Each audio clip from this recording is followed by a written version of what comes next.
So today's video is going to be about the Central Park Karen.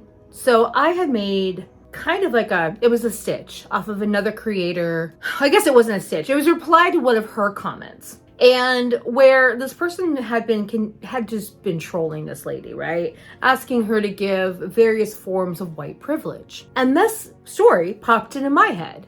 And she was giving him actual examples, blah, blah, blah. But I thought, I don't know, maybe this guy needs a story, because sometimes some people just need that. They don't get the general concept.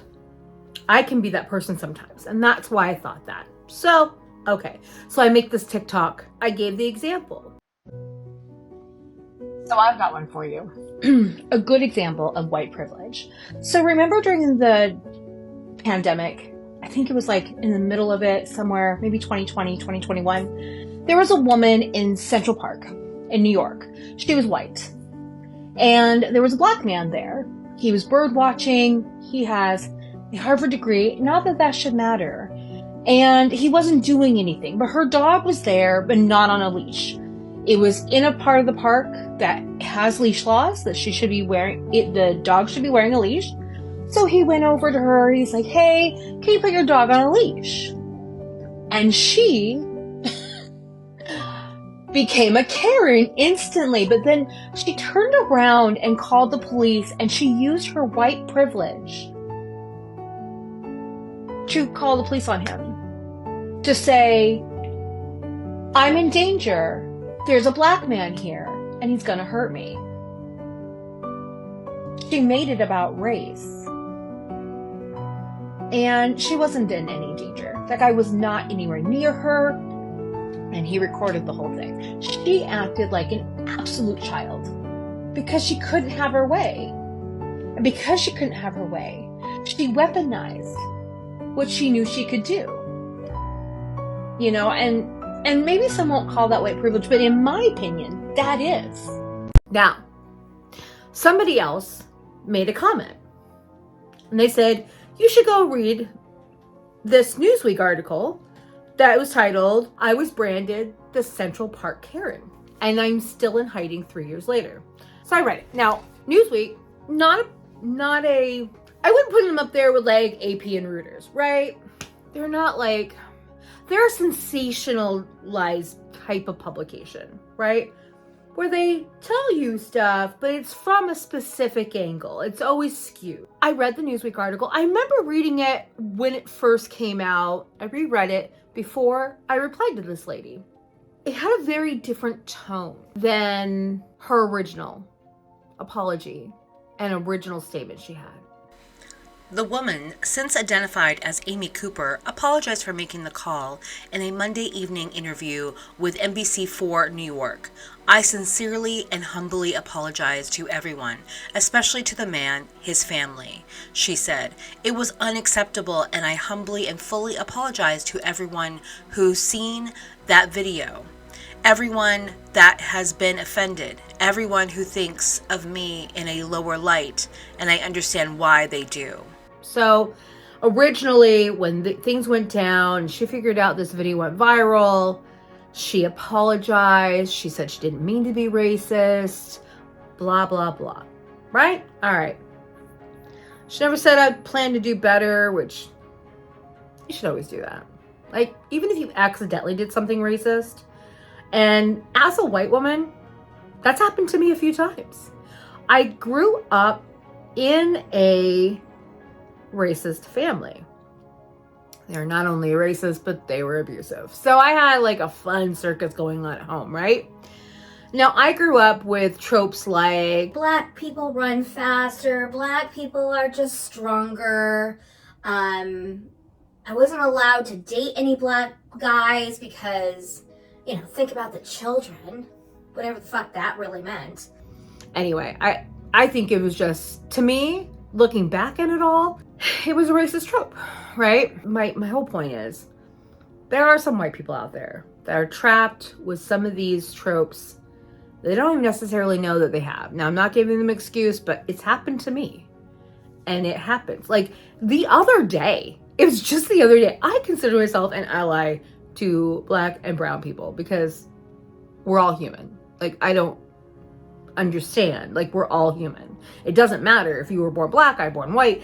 That shouldn't matter. We should have the exact same value in society, right? Just because I'm white doesn't make me any better, because that's weird. And just because you're black doesn't make you worse, because that's weird. It was the other day where I learned a spade is a racist trope.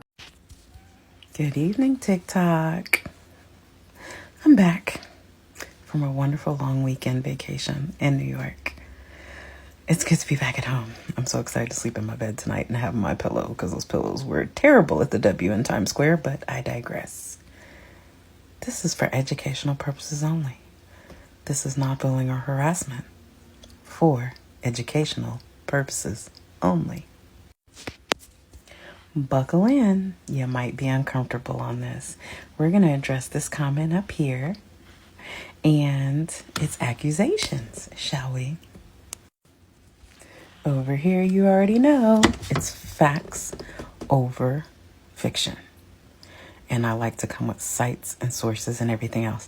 Now, there was another comment last week that happened that someone basically said the same thing, but I didn't get a chance to respond because, one, I didn't care because I knew what the truth was.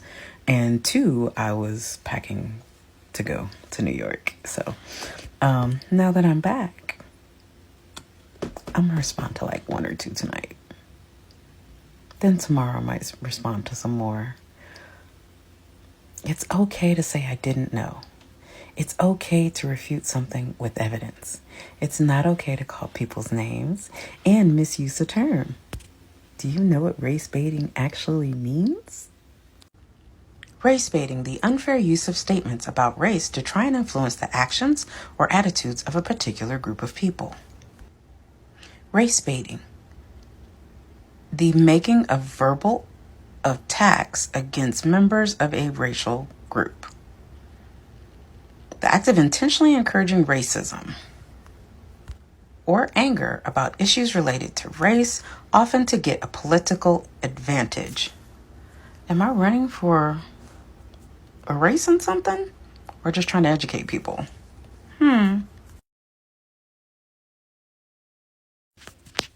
Since I post strictly for educational purposes and to eradicate systemic racism and biases and false stereotypes, race baiting is not applicable. I'm not a rage farmer. And I don't have to make this stuff up. But what is strange is I have all these white supremacists and other white people that like to come into my content and tell me the lived experience of a black person who has been on this earth for 46 years. But since you don't believe me, let's get to the evidence. Yes, there was a term that started that said, call a fig, that came from the Greek language.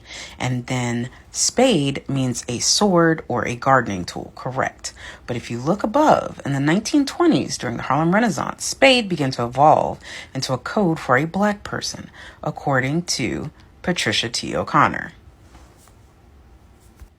You can tap your screen to pause to read all of this if you'd like to. Let's keep moving on. Now, the word would change further in the years to come. Eventually, the phrase black as a ace of spades also became widely used, further strengthening the association between spades and playing cards. Wolfgang Mueller notes that 4th edition of American Language, spade is listed as one of the opprobrious names for Negroes, along with Zulu, skunk, and many other words that I can't print here. If you note here, it says all these terms will give the deep offense if used by non-blacks. Here's an article from Medium by Catherine Arnett. The phrase you're using is a racial slur. In the past week, I've heard this phrase used more than once by well-meaning people who probably didn't know its sinister origins. This is a good read. You should actually look. So here, in case you don't want to look it up, we need to fast forward 200 years from the origin of the phrase, call a fig. The first use of the quote as a racial slur for black people came from about in 1928 during the Harlem Renaissance. Over time, the connection of the word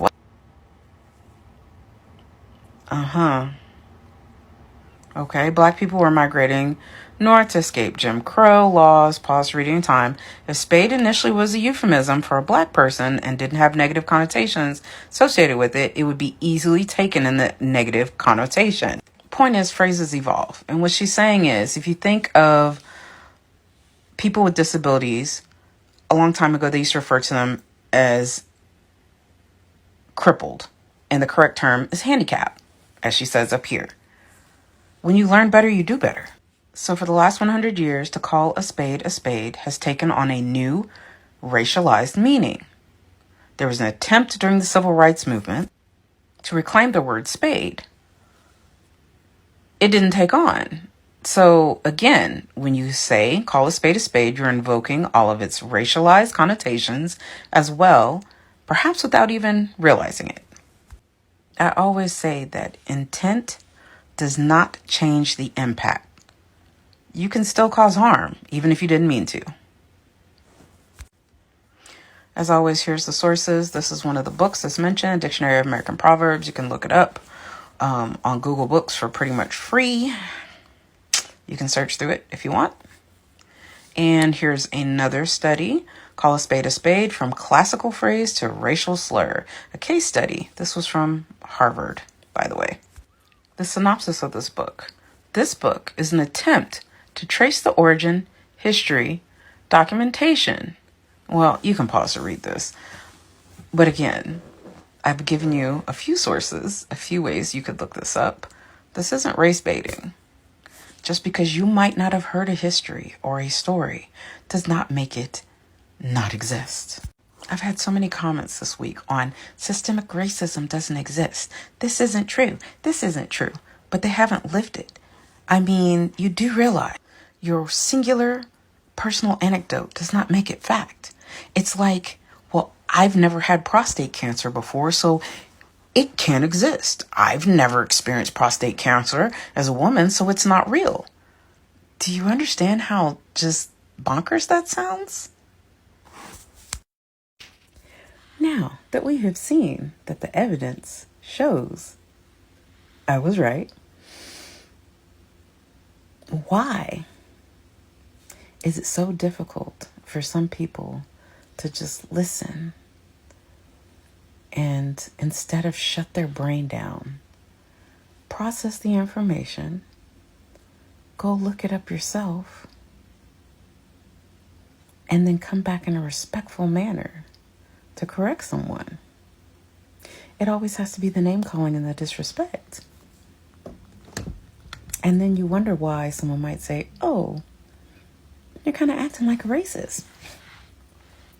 Talking about racism doesn't make you a racist. Defending racism does.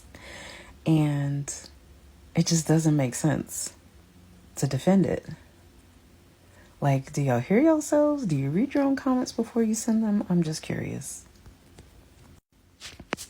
It's in my bio, but if you don't know me, I'm Shantae Monique, and I am standing for equality, equity for everyone, no matter what race, no matter what gender, no matter if you're able-bodied or disabled, no matter if you were born outside of the U.S. or inside the U.S. We're all human beings, and we should be treated as human beings and have the same human rights. But not all of us are treated the same, right? And since we know that to be true, that's where systemic racism comes in. That doesn't mean that all white people are white supremacists. That doesn't mean that all white people are racist. Not what I'm saying at all. But you can support white supremacy and support systemic racism based on how you vote, how you treat people, and when you don't stand up against racism. Now, I don't hate any group of people. People that know me know I am a very genuine, helpful person to everyone. What's not okay is this. So instead of deleting your comment, or calling names. Listen, educate yourself. And if you have evidence to show otherwise, then present that. Name calling? Just, are we 12? What did that accomplish? Anyways, I hope y'all learn to read the room better. So we have this woman in the park. She's with her dog. And there's this man. And I think the first part we need to look at is because he says, "Get out, you're not supposed to be here." It's pretty abrupt, but it's concise, and I can appreciate that. I'm one of those people that might say something really precise and really bluntly, and people will consider that rude or threatening in some way. I don't know. But I think it's because that's part of my personality, or part of, what makes me me. I don't always understand that's happening, so I can see that happening to him.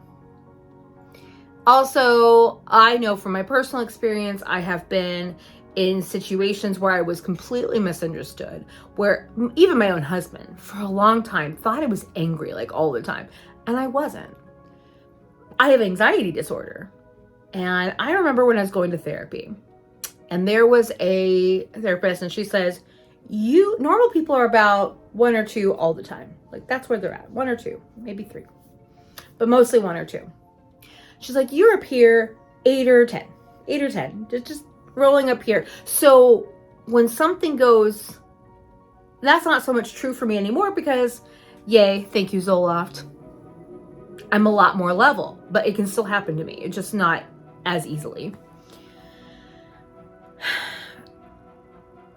And the thing is, we don't know what's in someone's head. We don't know their intent. And like people say, and I agree with this, your intent doesn't matter because it still has consequences. It still results sometimes in the same thing. Now, I think there's a lot going on in this situation, and it's not so simplified. And I think I had listened to the podcast, honestly, that had the episode, and it's Bari Weiss, and it was a good podcast episode, but I do think even they left out some things. One of the big things that they left out was the fact that she called the police again, and this time told them that he assaulted her. Now, she may not have brought up that he was black again, but she did bring up that he assaulted her, which could go in to a racial trope that black people are dangerous inherently, which they're not, no more than anybody else in this world. But maybe she didn't mean that, but it doesn't matter at that point, because she called the police and told them something that was completely and utterly false. Even if we believe her first call, and there was, and when I listened to Honestly by Bari Weiss, I suggest you listen to it because it's really interesting. But I'll put some clips in here. It's really interesting because at some point they play what the 911 operator hears, and they can barely hear her. New York City 911, do you need police, fire, and medical? I'm sorry, your phone is breaking up really bad. I can't hear anything you're saying. It is abundantly clear that the 911 operator cannot hear what Amy is saying.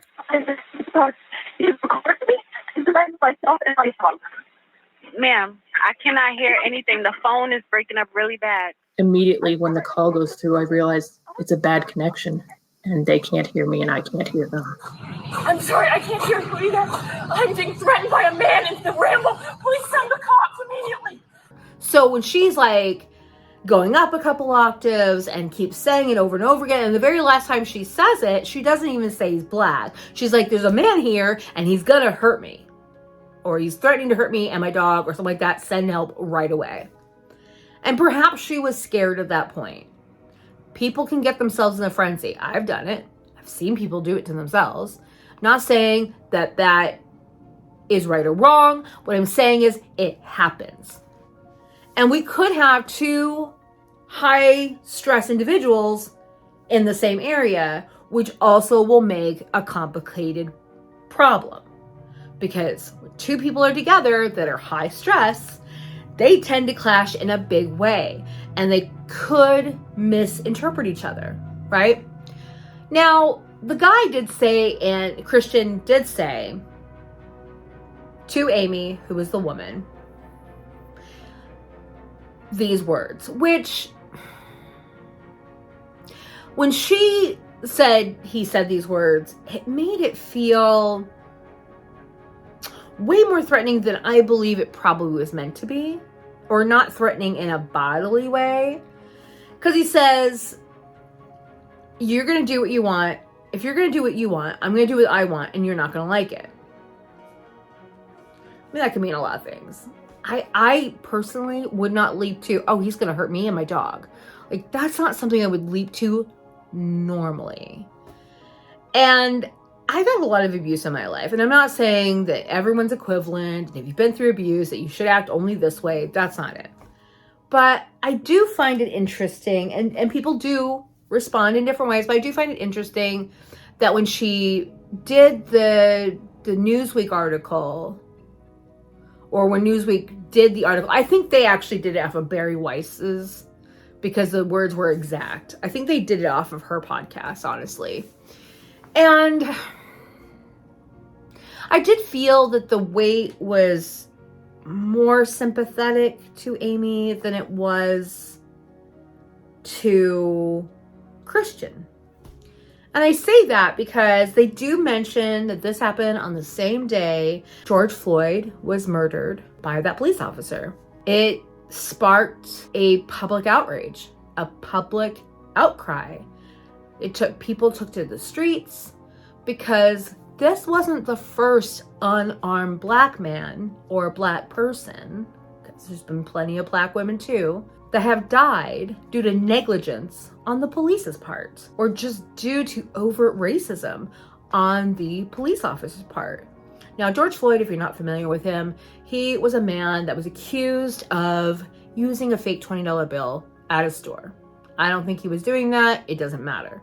What he was doing does not matter.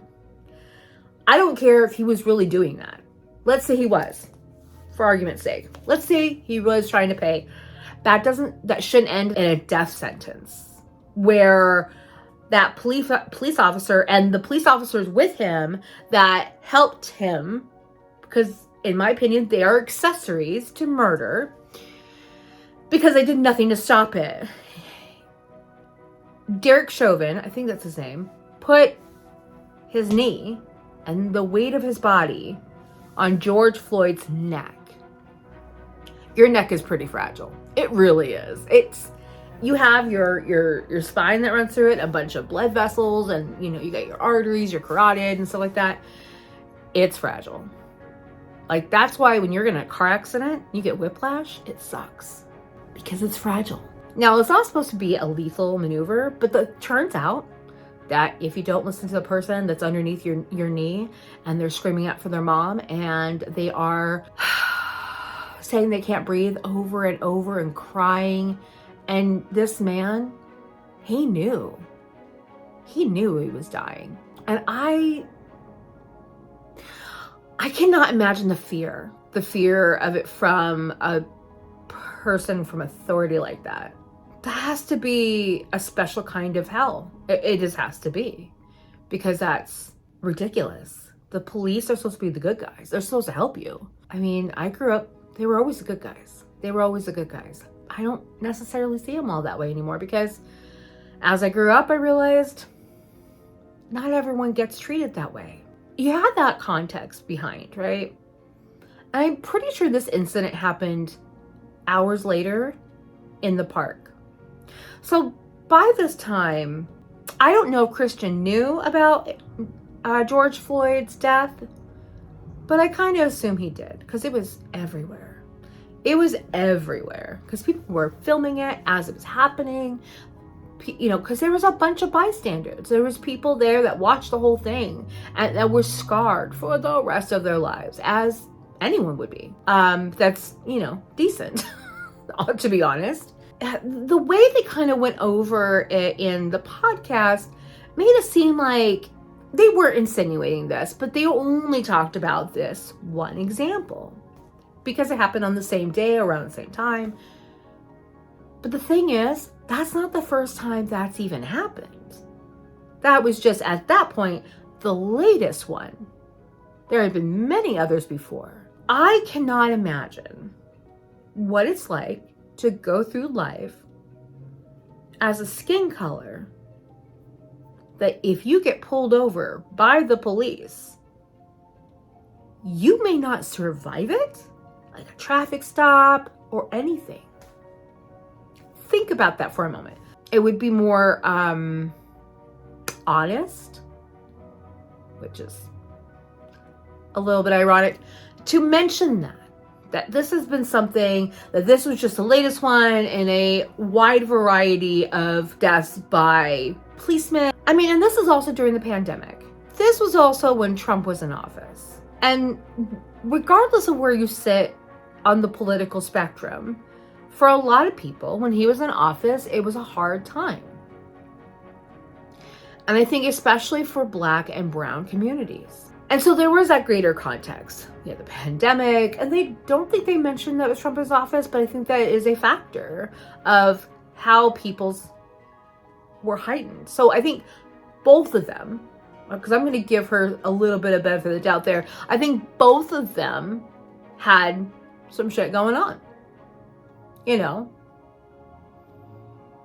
we all have our own things, and we're all trapped in our own biases, we're all trapped in our own issues. And they had also mentioned that he had, Christian had done this before. Like, he figured out a system, which honestly I don't think is maniacal.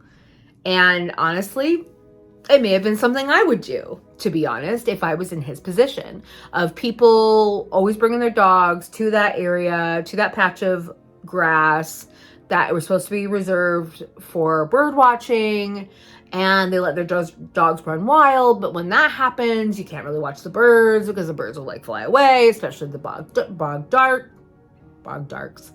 The dog barks a lot. I mean, there's a plethora of issues here. But rules are rules to some people. Some people, rules are rules. And sometimes I am that person that rules are rules for a reason. But I break some rules on my own anyway. Like we all do, right? Because can anyone really go 25 miles an hour without using cruise control? Because I can't fucking do it, okay? And he first he's like, hey, get out of here. Your dog needs to be on a leash. He could have been abrupt. He could have been rude. He brings out his phone. And I believe, he tried to give her dog a treat. She grabs for her dog. And then the thing is, the complete thoughts that she said were running through her head. They were just suspicious to me. They're just so sus. I can't shake that feeling. I mean, I actually want to give her the benefit of the doubt. I do.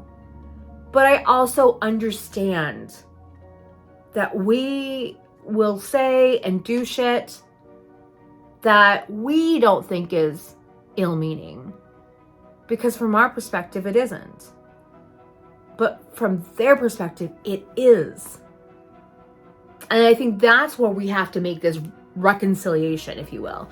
We have to reconcile everyone's experience, right? And the thing is, when it comes down to it, I believe she put him in danger, an unnecessary danger. Whether or not she was conscious of it or not, that doesn't matter. Because I don't believe that she was scared of him. When he started recording her, she freaked out, right? know why she freaked out about that other than not wanting to be on the internet. Maybe I feel like that was almost like an admission that she might do something that she knows is going to be deemed weird or not acceptable online. That's my speculation, and that's all that is. My opinion from what I've observed, from what I've read. That's my opinion. Another thing she did is when she was quoted in both Honesty and Newsweek, and Newsweek is not a real... They wrote it in such a way that just was completely and utterly sympathetic to her and her only. Like, that was not good reporting. So, not good reporting. But I think it would be better to listen to an 1.5-hour podcast because it did give a lot of context. Like, it did give context as to why the woman kept Amy having to keep screaming. You know, she didn't have to keep screaming. But they didn't go over that she called the police again. It was in several publications, but it wasn't only in publications. It was in court documents. Stop. Sir, I'm asking you to stop. Please don't come close to me. Sir, when this video of Amy Cooper calling 911 went viral in May, there is an African-American man. I am in Central Park. He is recording me and threatening myself and my dog. It fueled already heightened racial tensions in the U.S. and would end with Cooper losing her job and facing charges herself. I'm being threatened by a man in the Ramble. Please send the cops immediately. This morning, prosecutors say Cooper actually called 911 twice, the second time falsely claiming she was assaulted, a detail disclosed for the first time in a Manhattan courtroom Wednesday, where Cooper was formally charged with one misdemeanor count of falsely reporting an incident. You hear about birds. You see Christian Cooper, who recorded the video on his phone, says the confrontation began when he asked Miss Cooper to put a leash on her dog in a bird-watching area of Central Park, where they are required. When she refused, Cooper said he started to record her. I'm going to tell them there's an African-American man threatening my life. Cooper describing the moment to NBC last spring. And I'm like, whoa, okay. And I thought, well, this is definitely an attempt at racial intimidation, and I can either capitulate to it and do what she says, or I can keep doing what I'm doing. Amy Cooper admitted there was no assault when police arrived on the scene, according to the prosecutor, who says she is now negotiating a plea deal. Cooper also issued an apology after the incident. I sincerely and humbly apologize. Officials say her actions that day put Christian Cooper's safety at risk. In a statement, the district attorney said in part, fortunately, no one was injured or killed in the police response to Miss Cooper's hoax. Christian Cooper is calling the case a distraction and said in a statement he remains focused on fixing policing and addressing systemic racism. I think this is a bigger issue than this woman was being racist to this man. There's bigger issues here. It goes bigger. It's bigger than both of them. It's a systemic issue in our police, in our schools, in our jobs. It's there. But the thing is, I also didn't like about what she said later on when she was like, oh, I was taken back by total demeanor changed. And all of a sudden, he was talking as if he was a victim, basically. I'm paraphrasing. And that's a trope. That's a racist trope. Like, that is a racist trope. People always say that. I see people, not old people, but I see various people say that. Like, I've seen congressmen say that about black people. I have seen teachers say that about black people. I have seen too many people say that about black people. I heard the fear in his voice when she was coming near him. See, when he had the phone on, she charged him. It was done in such a way that I could see was out of aggression. It was, in fact, out of aggression, for my opinion. You know, and he stepped back and he's like, don't come near me. Don't come near me. And knowing the context of George Floyd happening that same morning, a lot of it makes sense as to why he reacted the way he did. And I'm not sure she even knew about it, right? And even if she did, I'm not sure she would have taken it on board in a meaningful way. I'm not saying this lady's racist, but what I'm saying is she 100% had some racist actions. I am going to call the police and I'm going to tell them an African American man is threatening me and my dog. Because to me, that feels specific. I don't believe she was in any danger at any point. And I'm not sure she believed she was in any danger at any point. But I think maybe she worked herself up into a tizzy. Like, how she said the events went never sat right with me. We do things that we think are innocuous sometimes, but they're not. And they have real world consequences for other people. And if nothing else, let's say it wasn't motivated by race at all. It's still a problem. Because, I mean, she said, I had no other choice. Oh, you had tons of choices. You had a lot of choices. You could have picked up your dog and left. You could have put your dog on the leash when the guy asked you to.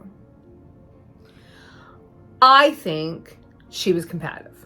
So I don't think for a moment that she was nice about it. I actually don't. And that will only instigate people's reactions. Yeah, people say you can control your reaction to something. You can't always. I know that. I learned that the hard way a few times. There are a few times where I have reacted before my brain has ever had a chance to process what was going on. And I just was in survival mode. And I know survival mode. It's a place of loneliness and fear. It's not fun. And I think this man was there. I honestly think this man was kind of in survival mode. Because this black man, which Christian, being also a black man, can't help but identify with him on a real personal level. I don't know if Christian has any struggles, but I imagine he does. I imagine this isn't the first time he has dealt with racism or perceived racism, whichever you want to say. The result is the same, in my opinion. And the fact that Christian refused to go along with the prosecution, he's like, I don't want to press charges, and I'm not even going to cooperate with your case. Like, I'm not going to help you in any way prosecute her, because I don't think he was doing anything out of malice. I honestly don't. I honestly think everything he did it may have been protective. Maybe it's not the right way to do it. That's not for me to say. But because I don't have his same learned experiences. I don't. I have mine. At the end of the day, I don't believe her that well. I mean, especially since she's like, I can't go out in public, and it's just so, like, to me, it's over the top. It really is for this thing that I doubt anyone even thinks about anymore. Like, if she went out in public, I doubt anyone would recognize her. I doubt it. I wouldn't have at all. And I don't think most people would. I mean, she said she's looking into moving into a country that it wasn't covered. But we have the internet. Someone can figure that out one day. I think running from it is probably a bad thing. But that tells me a little bit as well that she's running so hard from it because she doesn't want to face it. That's what that tells me, in my opinion. Maybe it's wrong, and that's okay. It's my opinion. If you have different opinions, put them down below. Now, I will say, the death threat she got and the threats of bodily harm and stuff like that, that is over the top, too. And people are dicks. They really are. People are just dicks. I mean, I love I love the internet, but that's the part of the internet that's foul and gross, where people will just tell you to unalive yourself and all kinds of stuff. I think if you don't have a really good sense of self, that can be really damaging. And she said that she had thoughts of unaliving herself. So for that, I'd like to talk to her or people like her and say, you know what, look at what happened, and don't look at it from your point of view, because that's how you're looking at everything anyway. That's how a lot of us look through everything, is our own point of view.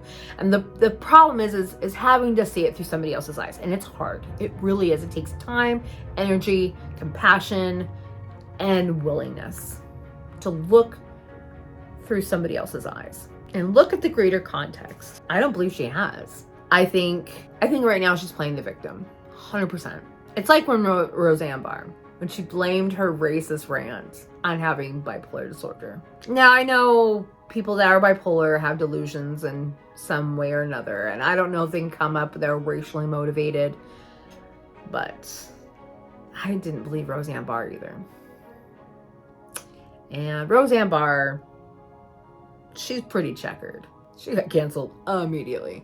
And she should have. Roseanne Barr lost her job, because she went on a racist rant and then she tried to excuse it. And it didn't work. And hers was overtly racist. So, and even to a point, I don't blame her employer. If you're watching that tape, even without her input, I still find it a little ridiculous. And I'm a big proponent of listening to women, but you can't believe everyone, because not everyone is going to be telling you the truth. I don't know. I don't even know how to explain it. But to me, have you ever been around somebody you just got like these overall bad vibes about somebody? Like, I don't know how you even explain it. And then later on you find out those bad vibes, yeah, they were pretty accurate. It's that, in my opinion. And hearing her in her own voice on the podcast, I just can't bring myself to believe her. I think what happened to her is she ended up paying a consequence that she wasn't prepared to pay. And she lost her job. I think she probably moved back to Canada to be with her parents. She said she's been unable to find a job for her, from what she was making before. I mean, that happens to a lot of people anyway. Just lose their job and then they can't find another job that matches. I think there's a different road for her to go down, and she didn't go down that road. And I think it's because she didn't go down that road of self-discovery that this is why she's like self-punishing at this point, in my opinion. Like, she's playing kind of the martyr, in my opinion, for this scenario. And she's tried to reach out to Christian, and he didn't want anything to do with her. He did not. But he did say on an interview, when someone said that, she's getting death threats, he's like, that needs to stop right now. That's ridiculous. Please do not do that to her. And I believe that he is a soft-spoken and caring person. That's the sense I get from him when I've watched him on television. That's the sense I get. And the sense of her is not the same. I'm sure she cares about people. I really get the sense that she's just, being white, we do have some certain type of entitlement. We just do. And I didn't see it for a really long time, but it's there. And if you are just refusing to look at it, it's still there. White people get very territorial over something that make no sense, like a table at a restaurant or something. I think that's part of our society though too, like, not to excuse it, but it's baked into us. Like, there's certain things that sometimes are baked into us, like, especially if you have racist parents, especially if you live in a very white neighborhood, you're going to have these thoughts and you're going to have these ideas that may or may not be true. So yeah, at the end of the day, I don't buy her story. I want to, but I don't. And I think she needs to do a bit of reflection. We are going to make up their own minds. And I considered all the evidence around me. And I think what really kills it for me is that she called a second time and said he actually assaulted her. You don't do that unless you're trying to get someone in trouble. And maybe she had second thoughts about it when, you know, the cops got there.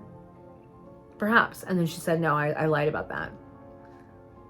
Why? Why did you lie about that? Thank you so much for watching. I hope you enjoyed this video. If you like it, please hit the like button, please subscribe, and stick around.